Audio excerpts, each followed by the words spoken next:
Барлықтарыңызға сәлем, менің каналыма қош келдіңіздер. Бүгін жусай қосылған чебуреки дайындайтын боламыз. Өте оңай және де тез дайындалады.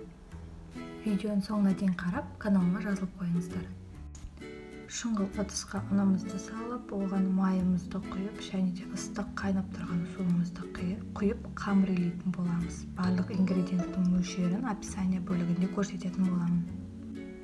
Алдымен қамырды қасықпен араластырамын, себебі бізде су өте ыстық.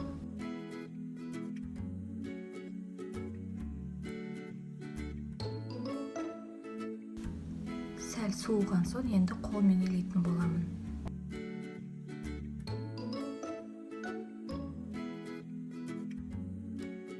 Қамырымызды жақсылап илеп шығамыз.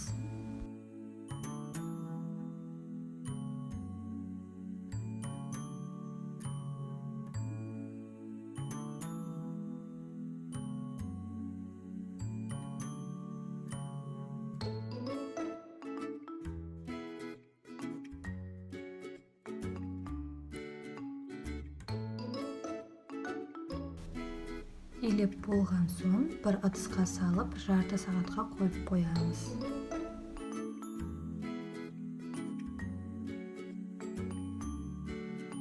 Чебурекиміздің салмасын дайындаймыз. Жусайды жуып, қағаз сүлгімен сүртіп, майдалап турап шығамыз.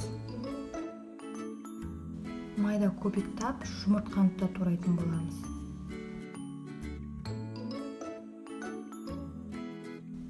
Уже майдалап жұмыртқаны турап қойғанмын, оған жусайды қосып, араластырып, шым-шым тұз саламыз. Қамырымызды алып, бірдей бөлікке бөлетін боламыз.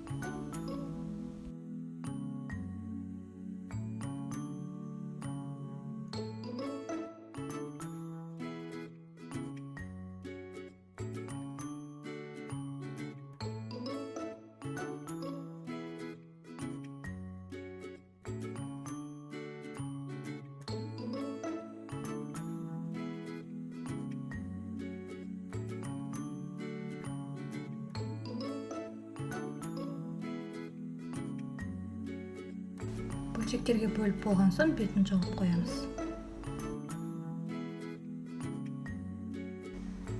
Әрбір бөлшектерді жұқалап жайып шығамыз.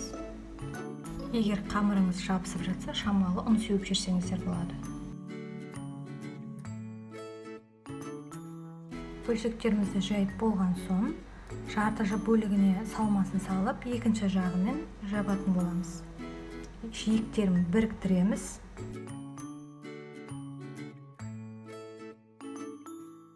Жиектерін видеода көрсеткендей біріктірсеңіздер болады, немесе шанышқымен жай ғана басып шықсаңыздар да болады.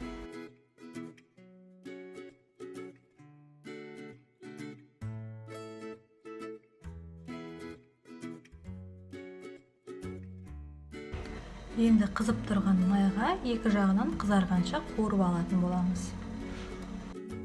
Чебурекиларымызды орташа отта пісіреміз, және де алатын кезде қағаз сүлгіге қойсаңыздар, майы тартылады. Осымен біздің жусай қосылған чебурекиларымыз дайын. Ас болсын!